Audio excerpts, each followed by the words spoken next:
Tayo na at sumamba, magpasalamat sa ating Panginoon. Tayo na't kumanta, sumayaw sa saliw ng tugtugan, kay inang pagmasdan ang nagkakaisa at sama-sama magkakapatid.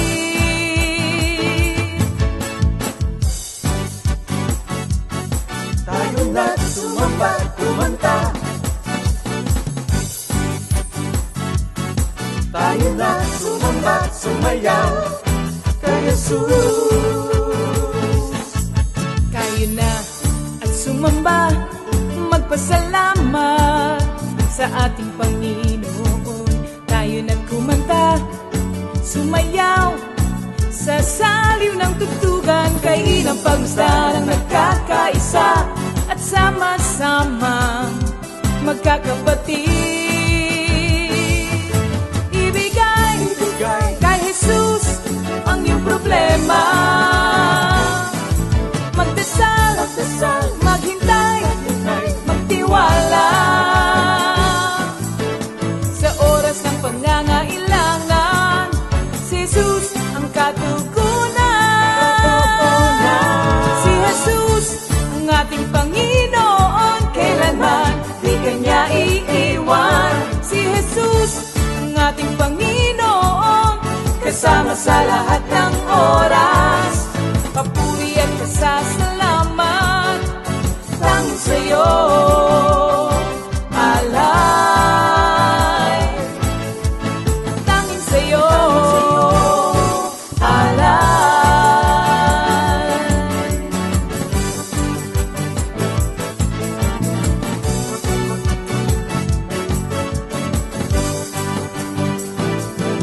Si Jesus ang ating Panginoon, kailanman di kanya iiwan. Si Jesus ang ating Panginoon, kasama sa lahat ng oras. Si Jesus ang ating Panginoon, kailanman di kanya iiwan. Si Jesus ang ating Panginoon, kasama sa lahat ng oras.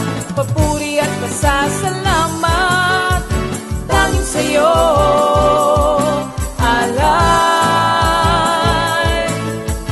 Tanging sa'yo, alay.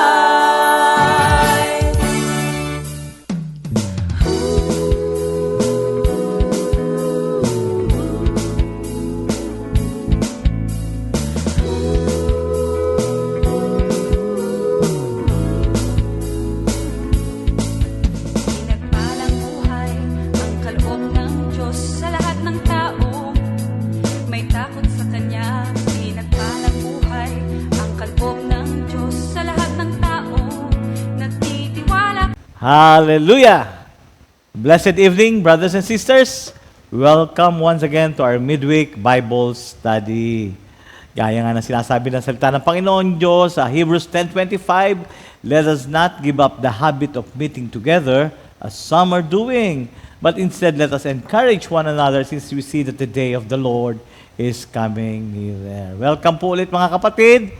At patuloy tayo magpuri at magpasalamat sa ating dakilang Diyos Ama sa langit sa pagbibigay sa atin ng opportunity na muling makarinig ng kanyang magandang balita.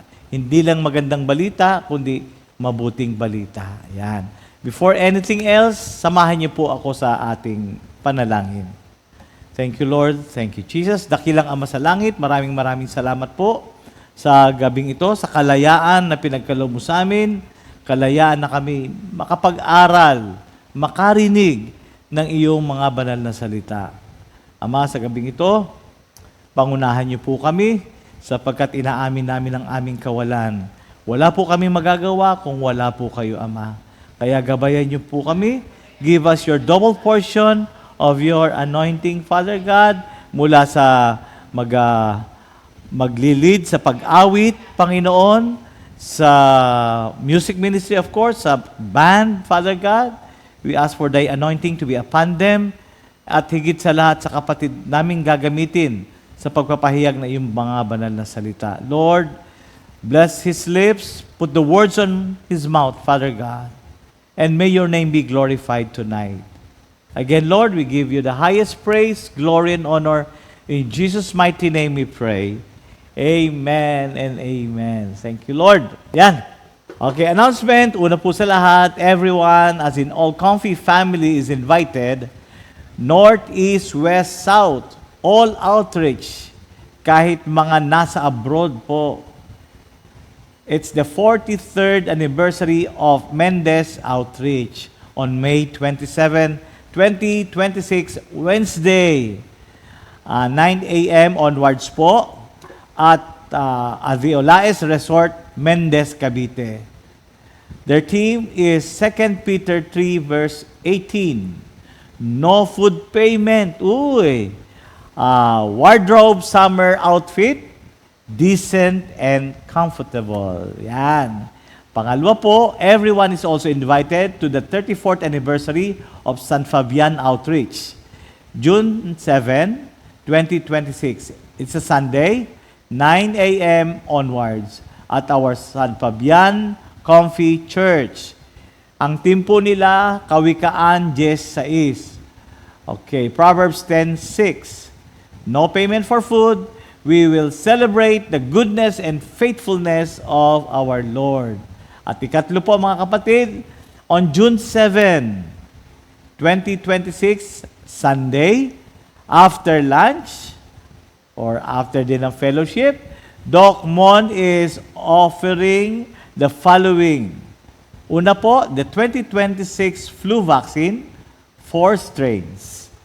Pangalawa po, Pfizer Lifetime Pneumonia Vaccine, new 20 strain. Yan. Payment is on the day of vaccination. Pwede po pagsabayin yan, basta walang lagnat po mga kapatid. Deadline of confirmation will be on June 4, 2026.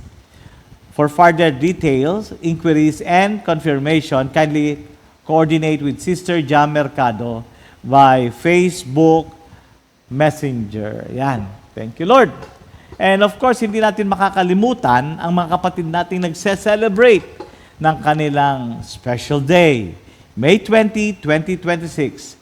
Happy birthday, Sister Rowena Sabado. Uy, Sister, happy birthday. Sister Sara Banilla, Sister Amalia Cortero, Brother Matthew Cabahog, Sister Ruth Blanza, Brother Rene Perez, Nong, happy birthday, and Sister Beng Ramos. Yan, thank you, Lord. Hallelujah. And happy anniversary, Brother Vance and Sister Joy Sahul. And Brother Bong, and Sister Fritz Lilo. Anong celebration natin dyan, mga kapatid? Ha? Okay, happy birthday and happy anniversary. Brother Bong, pasok.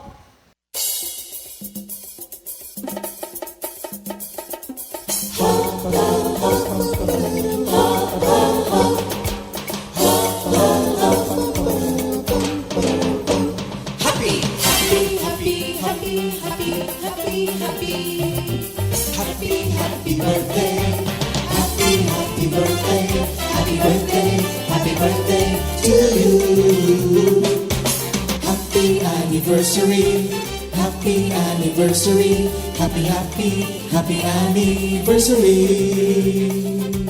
Happy anniversary. May the good Lord bless and keep you, may the Lord's light shine upon you.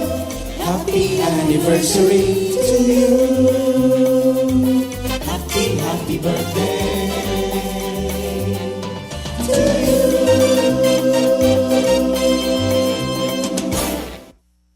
Okay. Happy birthday and happy anniversary. Enjoy your day. Yan, purihin ang Panginoong Diyos. Mga kapatid, let's prepare ourselves. Ito ang isa sa mga paborito kong parte sa fellowship. Yan. ang pag-awit sa Panginoon. So tawagin na natin ang mga kasama natin sa bahay para sabay-sabay tayong magpuri, sumayaw, tumalon sa pagpupuri sa ating dakilang Diyos. So let's welcome the praise and worship team. Hallelujah, hallelujah. Salamat sa Panginoon sa pagbibigay naman sa atin ng pagkakataon upang tayo ay makapagpuri at sumamba sa ating Panginoon. Hallelujah. Hello po mga kapatid, welcome po sa ating live stream at ihanda na po natin ang ating sarili upang umawit at magpuri sa Panginoon. Amen. Hallelujah. I will praise the Lord all my life. I will sing praise to the Lord for as long as I live. Hallelujah. Palakpakan po natin ang Panginoon. Praise God. Hallelujah. Thank you. Hallelujah. Glory to Hallelujah. you, O Lord. Sige mga kapatid, kung kayo po hanggang ngayon ay nakaupo pa, sumabay na po kayo, tumayo kayo at sumabay kayo ng pag-awit sa ating Panginoon. Hallelujah. Amen.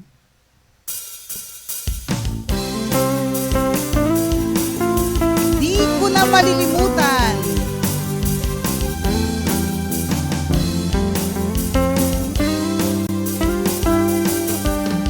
Di ko na malilimutan pag-ibig mo sa aking pinadama. Buhay ko iyong binago, wala na akong mahilig pa. Buhay ko alay sa'yo, Jesus gamitin mo. Ikaw lang ang paglilingkuran sa buong buhay ko. Kaya't Kristo, ako'y gamitin mo. Si Yahweh papurihan.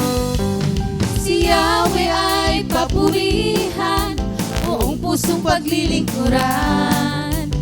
Buhay ko iyong inayos, sa kasalan ay tinubos. Buhay ko ay alay sa'yo, Jesus gamitin mo.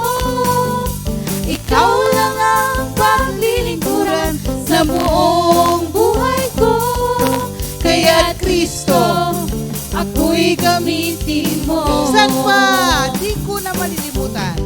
Di ko na malilimutan pag-ibig mo sa aking pinadama.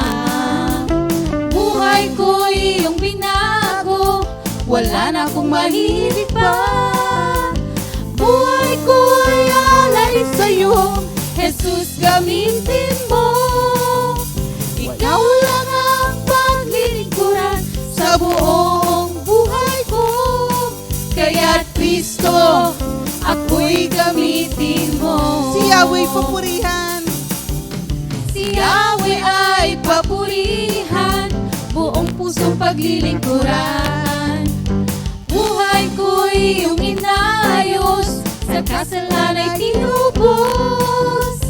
Buhay ko ay alay sa'yo, Jesus gamitin mo.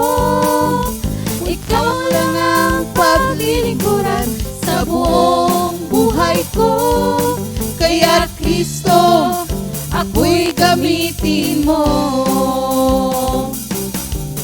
Saan pa pupunta, sa'yo lang liligaya. O Jesus, pupurihin kita, dahil sa'yo makulay ang buhay ko. Saan pa pupunta? Saan pa pupunta, sa'yo lang liligaya. O Jesus, pupurihin kita, dahil sa'yo makulay ang buhay ko.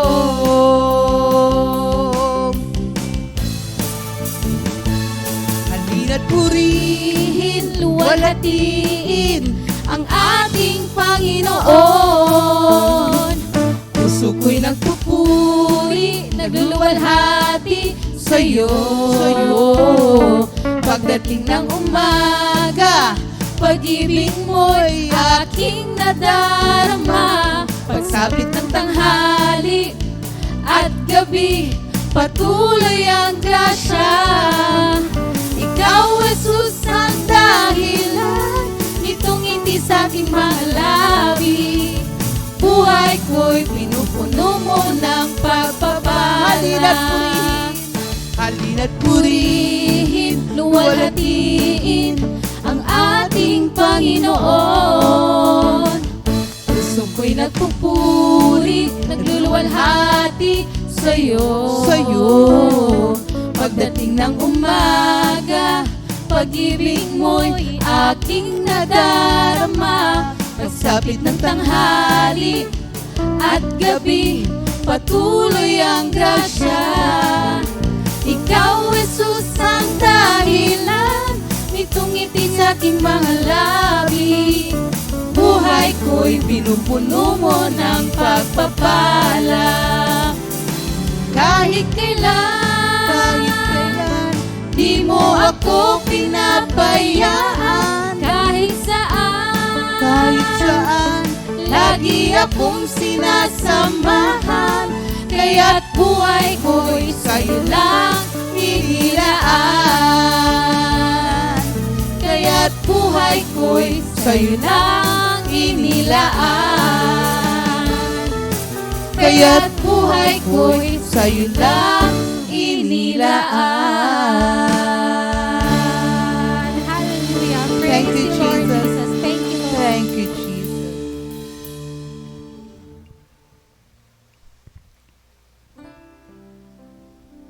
Patuloy po tayong sumamba sa ating Panginoon.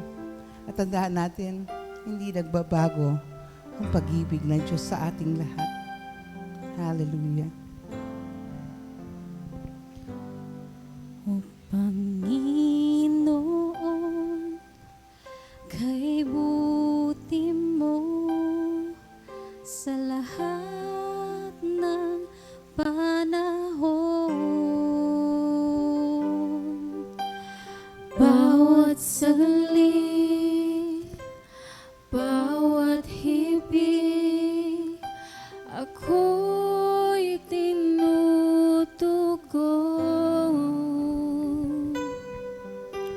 Wala nang iba pang mas mahalaga kundi ang sa'yo'y umasa. Pagkat ang iyong salita ay tunay at wagas. O Panginoon, O Panginoon, kay buti mo sa lahat ng panahon. Bawat saglit, bawat hibig, ako'y tinutugon. Wala nang iba pang mas mahalaga kundi ang sa'yo'y umasa. Pagkat ang iyong salita ay tunay at wagas.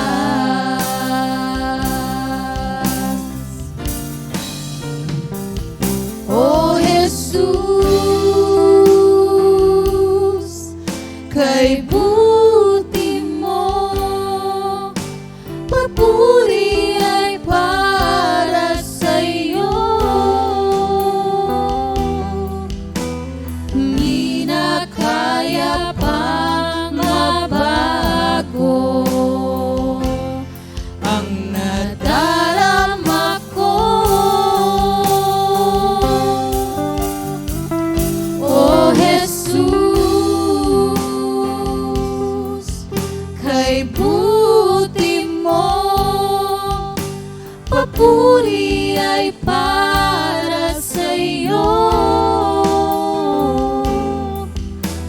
Hindi na kaya pang mabago ang nadarama ko.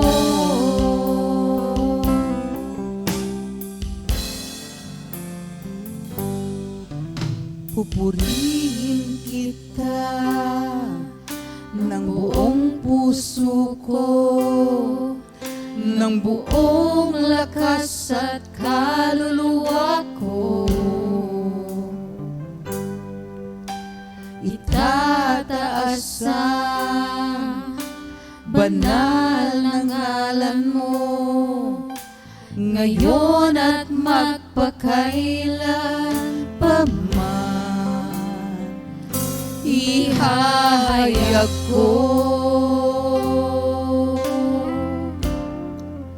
kabutihan mo, Jesus.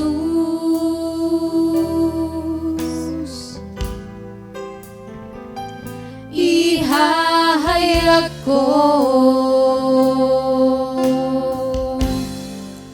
ang pag-ibig mo, Jesus. Kailanman di ka nagkulang. Kailanman di ka nagkulang. Kailanman di mo pinabayaan. O kay buti mo, Jesus, dakilain ka, pupurihin kita. Kailanman di ka nagkulang. Kailanman di ka nagkulang. Kailanman di mo pinabayaan. O kay buti mo, Jesus, dakilain ka, pupurihin kita. Minsan pa, sabihin natin sa Panginoon, kailanman di ka nagkulang. Kailanman di mo pinabayaan. O kay buti mo, Jesus, dakilain ka, pupurihin kita. Aking Panginoon,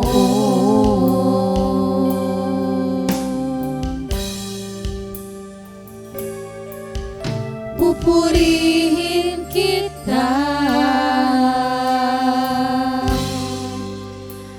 aking Panginoon.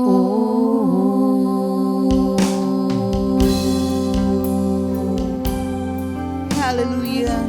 Thank you, my Jesus. We praise you, my Lord. Praise you, We Lord worship Jesus. you. Hallelujah. Oh, Glory to you, hallelujah. Lord. Praise Thank you, praise you, my Jesus. you, Lord. Hallelujah. Hallelujah. Hallelujah. Glory, glory, hallelujah, purihin ng Diyos. Thank you, Lord. Thank you, Jesus. Napakasarap umawit sa ating dakilang Panginoon. Thank you, Music Ministry. Yan.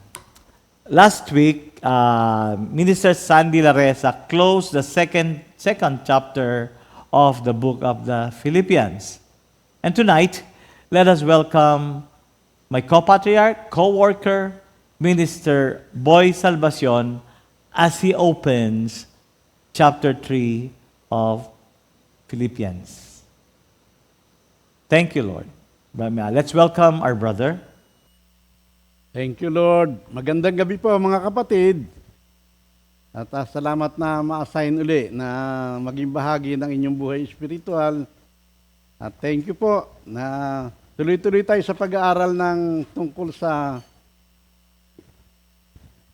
Philippians, sulat ni San Pablo tungkol sa mga taga-Pilipos. Kung tawagin niyang sulat niya sa Philippians ay Epistles of Joy. Kasi diyan nakatala yung inaatasan ni San Pablo yung kanyang mga hearer na magalak na lagi ay sa Panginoon. Amen. Kahit na sa kabalisahan, sabi ng 6 and 7, huwag kayong mababalisa, bagkos hingin ninyo sa Diyos ang lahat ng inyong kailangan. Kasi ibig ng Diyos na lagi tayong nasa kagalakan. Preparasyon yan para sa ating tunay na pupuntahan. Tayo, tandaan natin, sabi ng 3:20, tayo ay mga tagalangit. Amen? At salamat at nagkaroon tayo ng pag-asang makasama sa kanyang kaluwalhatian. Dahil sa Panginoong Yesus na nagkatawang tao, sabi ng Philippians 2 ay bagamat siya'y Diyos, ay hindi nagpilit na maging kapantay ng Diyos, bagkos namuhay na katulad natin. Sinubok sa lahat ng paraan, ngunit hindi nadaig ng kasalanan, kaya naging marapat na tagapagligtas nating lahat.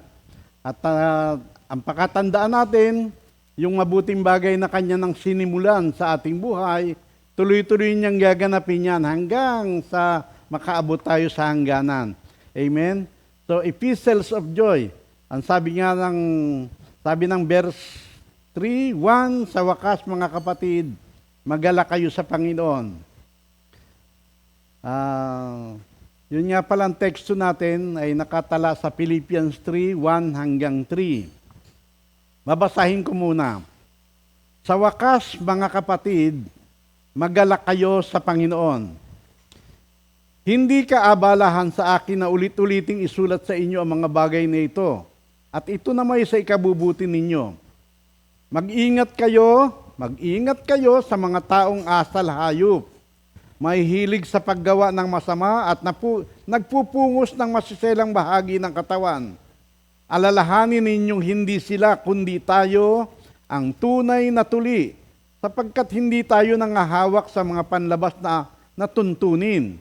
Ang pagsamba natin sa Diyos ay sa Espiritu at na kay Kristo Jesus ang ating kagalakan. Purihin ka, o aming Ama, at salamat po sa pagkabasa ng iyong salita. So, muli mga kapatid, katulad ng nabanggit ko kanina, ang Philippians ay tinawag na epistles of joy. So, bagamat epistles of joy, hindi na iwasan ni San Pablo na babalaan yung kanyang mga tagapakinig. Kasi merong mga tinatawag na Christian Jew na kahit saan magpunta si San Pablo, lagi nakasunod sa kanya. At nalilito tuloy yung kanyang mga tinuturuan, mga Christian Jew. Kung tawagin sa kapanahonan natin yan ay mga Judaizer. At ang itinuturo nila na ang mga sumampalataya ay kailangang magpatuli. Kung hindi kayo magpapatuli, kayo ay hindi maliligtas. Yan? Hindi pwedeng hindi sansalain yan, maling aral yan. Kasi ang pagliligtas ng Diyos ay tangi sa grasya at sa pananalig, sa ating pananalig kay Yesu Kristo. Amen? Patuloy nilang inuugnay ang kautusan doon sa mga pagtutuli. Amen? Mga Judaizer.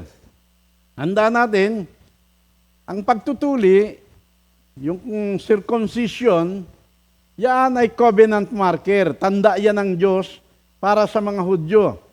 Tanda para malaman, bilang katibayan na ang mga tinuli ay sa Kanya. Amen? Yan ay outward physical sign of God's eternal covenant sa mga Hudyo. Traditional yan, a vital ritual ceremony. Pero tatandaan natin na meron kasing tatlong batas. Kailangan maunawa mo yan. Merong moral law, civil law, at meron ding tinatawag na ceremonial law o yung tinatawag na sacrificial law. Yung moral law, existing yan. Kasama dyan yung Ten Commandments.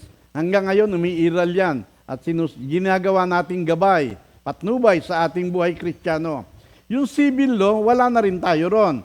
Kasi meron na tayong batas sa sarili nating kapanahunan. Iba yung batas nila nung araw. Pero yung ceremonial law, sa minsang paghahain ng Panginoong Yesus ng kanyang buhay sa krus, wala na rin tayo sa ceremonial law. Kaya hindi kayo magtataka kung bakit wala na tayong mga handog-handog. Kaya nga, ang sabi ng Biblia, libre na rin tayong kumain ng lahat ng uri ng pagkain. kasi wala na yung mga bawal-bawal. Kaya thank you Lord na maintindihan natin yan. Minsan lamang inihandog ng Panginoong Yesus ang kanyang buhay sa cross at yon ay sapat na. Ngayon, sa mga Kristiyano, mayroong tinatawag na circumcision of the heart. Hindi nagpupungos ng magsiselang bahagi ng katawan, kundi puso ang binabago, circumcision of the heart. Kung saan inaalis ng Diyos yung lahat ng tumanggap at nanalig kay Kristo, inaalis ng Diyos hindi lamang yung kanilang kasalanan, kundi pati yung kanilang pagiging makasarili, yung pagiging matigas ang ulo, yung kanilang pagiging mapaghangad, yung kanilang covetousness, lahat ng isipang makalaman, inaalis ng Diyos yan. Na kaya ang bawat nakipag-isa kay Kristo, yung dumanas ng circumcision of the heart, ay dumadanas ng tinatawag na spiritual transformation. Internal spiritual transformation. Nababago ang puso. Amen? At nababago ang puso. Sabi nga ng Romans 2:25, mahalaga lamang ang iyong pagiging tuli kung tumutupad ka sa kautusan. Subalit kung lumalabag ka sa kautusan, para ka ring hindi tuli. Mas mabuti pa yung mga hentil na hindi tuli na sumusunod sa kautusan. Sila ang hahatol sa iyo. Mga kapatid, unawain natin to. At kaya sabi ng verse 29 ng Romans 2, ang tunay na Hudyo, ang tunay na tuli, ang tunay na malapit sa Diyos, ay ang mga taong nabago ang puso at kalooban ayon sa Espiritu at hindi ayon sa kautusang nasusulat. Ang papuri sa taong iyon ay mula sa Diyos at hindi mula sa tao. So sa makatwid, tunay na kinalulugdan ng Diyos ang mga nabago ang puso at kalooban. Yun ang tunay na tuli, yun ang tunay na malapit sa Diyos. Kaya tayo yun, mga kapatid. Tandaan natin, ang sabi ng Romans 10:4, si Kristo ang hangganan ng kautusan. Ang sino mang nananalig sa Kanya ay maliligtas. Amen? Hindi ka pwedeng gumawa ng sarili mong pamamaraan. Hindi ka pwedeng gagawa ng sarili mong batayan. Tanging si Kristo. Si Kristo ang hangganan ng kautusan. So lahat ng inaasahan ng tao nung araw, para siya ay maligtas, lahat yan ay mga anino lamang nang dumating si Kristo. Iisa na lamang ang takbuhan ng mga Kristiyano. Walang iba kundi si Jesus na tangi nating tagapagligtas. Kay Kristo, hindi mahalaga kung tuli man o hindi ang isang tao. Ang mahalaga ay ang pagiging bagong nilalang. Kay Kristo, katulad ng nabanggit ko kanina, nararanasan ng isang tao yung internal spiritual transformation. Nababago yung iyong kalooban, hindi panlabas lamang. Isang bagong simula ng masiglang ugnayan sa Diyos. Kaya sabi ng verse 3, alalahanin ninyong hindi sila kundi tayo ang tunay na tuli, sapagkat hindi tayo nangahawak sa mga panlabas na tuntunin. Ang pagsamba natin sa Diyos ay sa Espiritu at na kay Kristo Jesus ang ating kagalakan.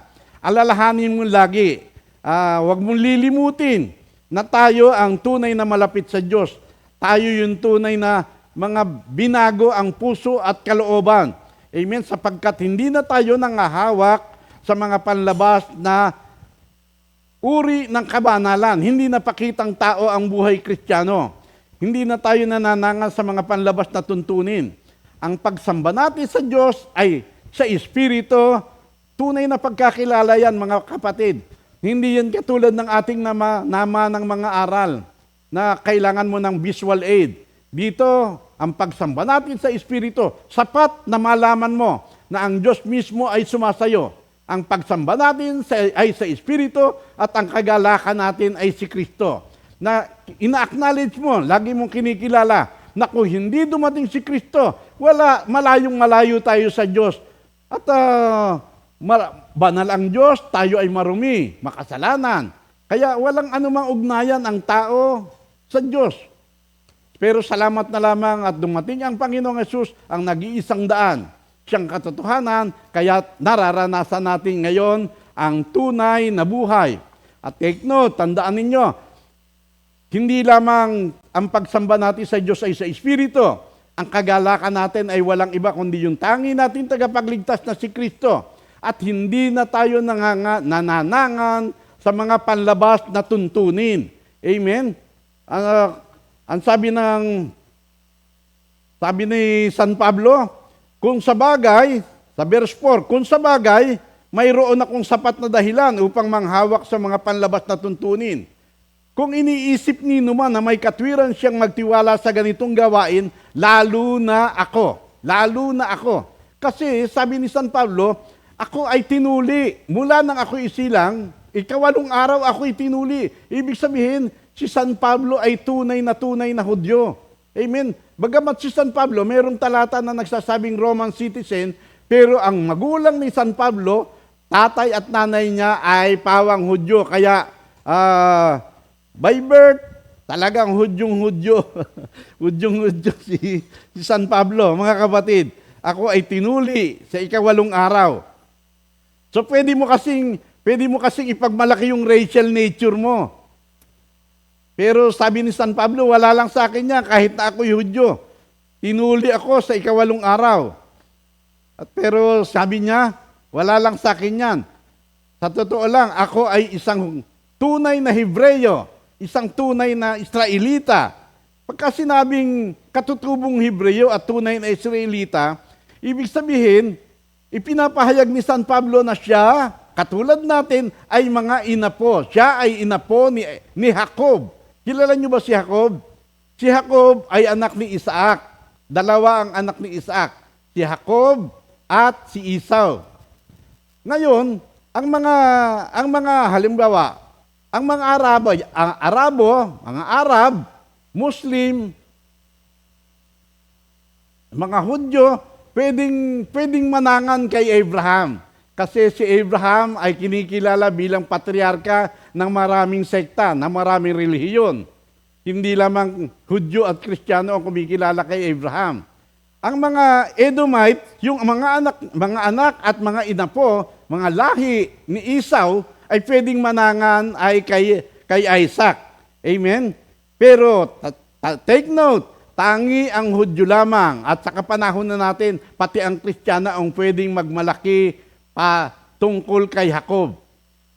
Take note, si Jacob ang nakipagbuno sa Diyos. At sabi ng Diyos, mula ngayon, ang pangalan mo na ay Israel, na ang ibig sabihin, ikaw ay nakipagbuno sa Diyos at sa tao at ikaw ay nagtagumpay. Kaya napalitan ang pangalan ni Jacob na Israel. Amen? Kaya pagka sinabi mong ako'y tunay na Israelita, katutubong Hebreyo, pinapahayag mo na ikaw ay inapo ni Jacob. Buhat sa angkan ni Benjamin. Ano ba ang kahalagahan ng ang pagiging angkan ni Benjamin? Mga kapatid, si Benjamin ay bunsong anak ni Jacob. At siya lamang ang anak ni Jacob na isinilang sa promised land. Amen. So anong kahalagahan nun? Paano tayo makaka-relate doon? Nung mahati ang kingdom ng Israel, nagkaroon ng southern at northern kingdom. Yung southern kingdom, ang binubuo nun ay tangis si Huda at saka ang kumampi sa kanya ay tangis si Benjamin lamang. Hindi ko alam kung maaabot ninyo yung aking pinapasabi na. Si Benjamin at si Huda ang bumuo ng Southern Kingdom. At yung 10 ibang tribo, yun ang bumuo ng Northern Kingdom. At sinasabi ng Biblia, sinasabi ng mga Bible scholar na si Huda at si Benjamin lamang ang nanatiling tapat sa paghahari ni Haring David. At take note, mula sa angkan ni Benjamin, diyan nagsimula si Saul. Hindi lamang si San Pablo ang mula sa angkan ni Benjamin, kundi si Saul na unang hari ng Israel. Kaya ganun kahalaga. Ibig sabihin,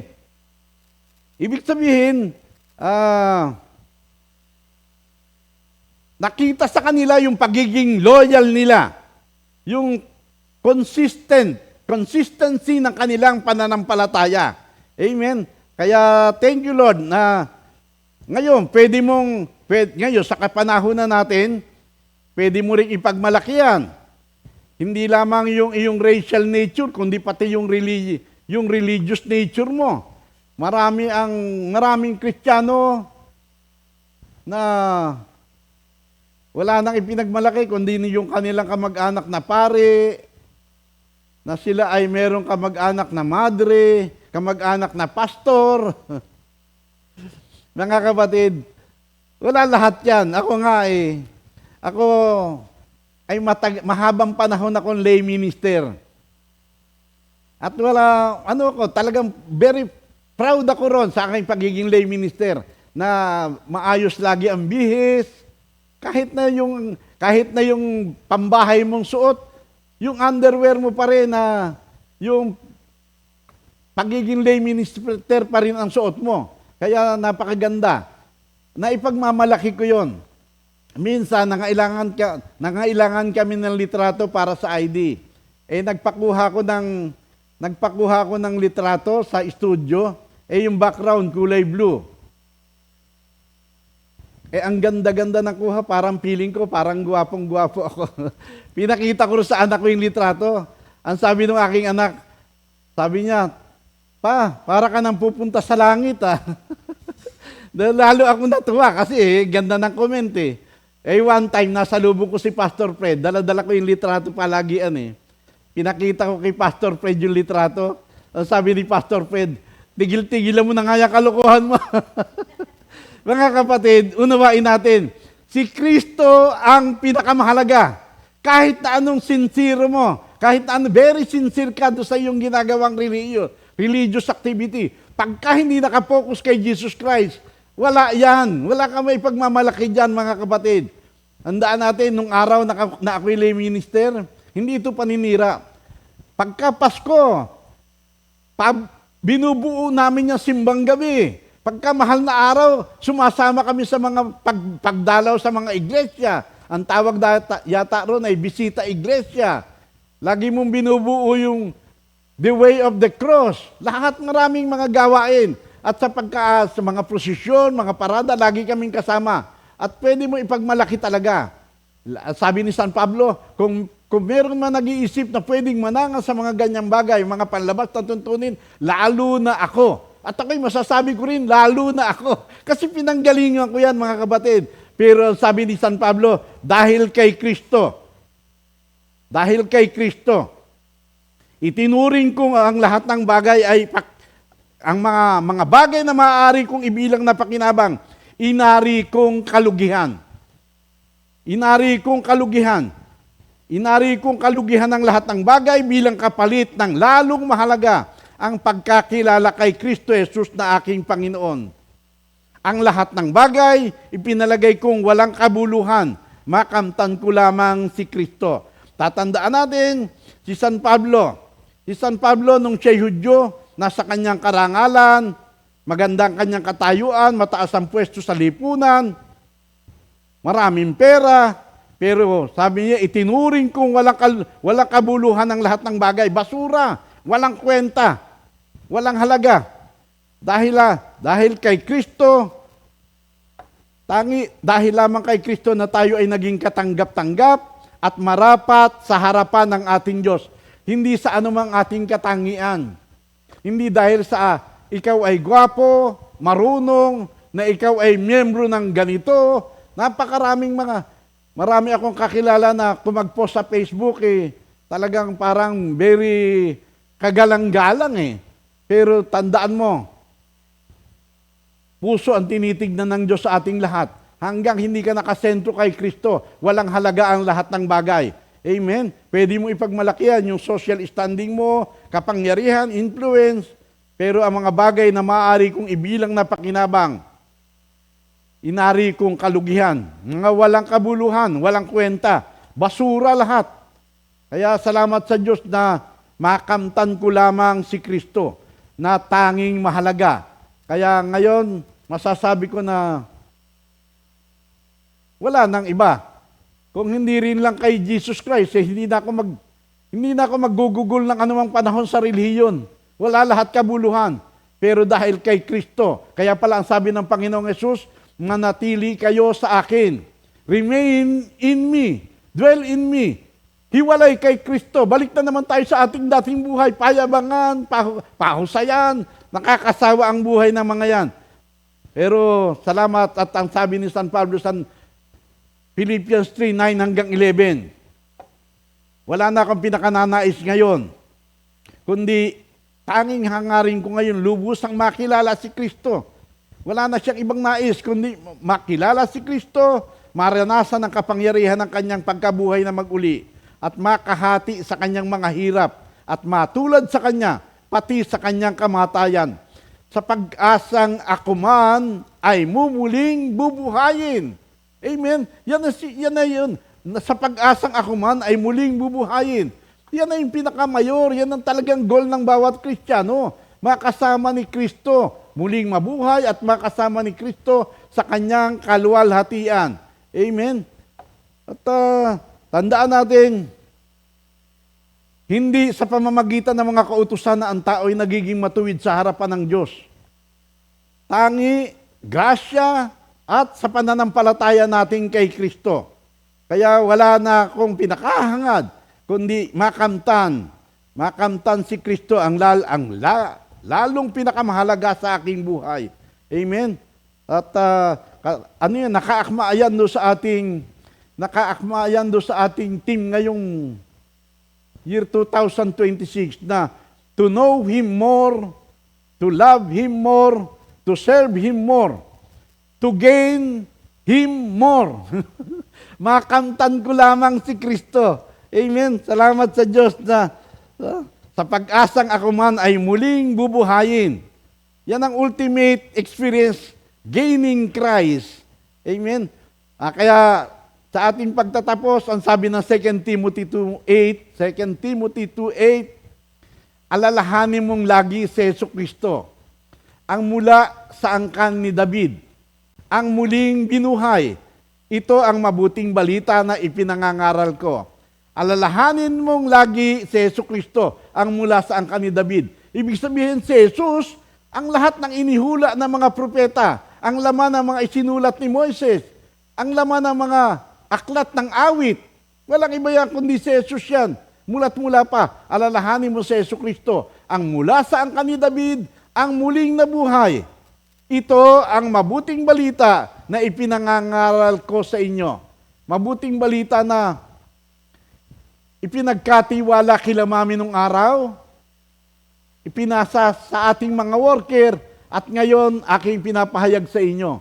Mga kapatid, ipinapasa ko sa inyo ang bola. Bahala na kayo kung gagawin nyo rin pinakamahalaga sa inyo yan. Pero ako napagpasyahan ko na wala na ako ibang paglilingkuran, kundi si Jesucristo, ang aking matapat na Panginoon. In Jesus' name, Amen. Hallelujah. Aming Ama, thank you po sa paghahayag ng iyong mga salita.